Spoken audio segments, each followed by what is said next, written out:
10,000 രൂപക്ക് അടിച്ച ഒരു ഗേറ്റും അതിനുപയോഗിച്ച മെറ്റീരിയലും നമുക്കൊന്ന് കണ്ടാലോ. 3 പൈപ്പിനെ കൊണ്ട് ഫ്രെയിം ഇട്ടിട്ടുണ്ട്. 1 ഇഞ്ച് പൈപ്പിനെ കൊണ്ട് കുത്തൊക്കെ അടിച്ചതിന് വിറകിന് കൊടുത്ത പൈപ്പ് 2 കൊന്ന്, ഡിസൈന് 3/4 ഇഞ്ച്. പിന്നെ 1 ഇഞ്ച് പൈപ്പിനെ കൊണ്ട് നമ്മൾ തന്നെ ഹാൻഡ് ഉണ്ടാക്കിയിട്ട് വെച്ചതാണ്. 2 ഭാഗത്തേക്ക് സ്ലൈഡിങ് ആയിട്ടുണ്ട്.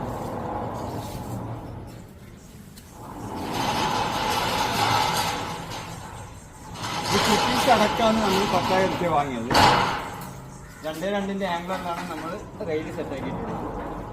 പിന്നെ ഇത് വീഴാണ്ടിരിക്കാൻ വേണ്ടിയിട്ട് ബാക്കിൽ നമ്മളൊരു സ്റ്റോപ്പർ കൊടുത്തിന്. സ്റ്റോപ്പർ നോക്കിക്കോ. ഈ ഗേറ്റ് എങ്ങനെയായാലും അങ്ങോട്ടോ ഇങ്ങോട്ടോ മറന്നു പോകാൻ യാതൊരു ചാൻസും ഇല്ല. കാരണം പോവില്ല. അതേപോലെ ബാക്കിൽ സ്റ്റോപ്പർ വിത്തൗട്ട് മെറ്റീരിയലാണ്. മെറ്റീരിയൽ ഫുള്ളായിട്ട് 16 ഗേജ്.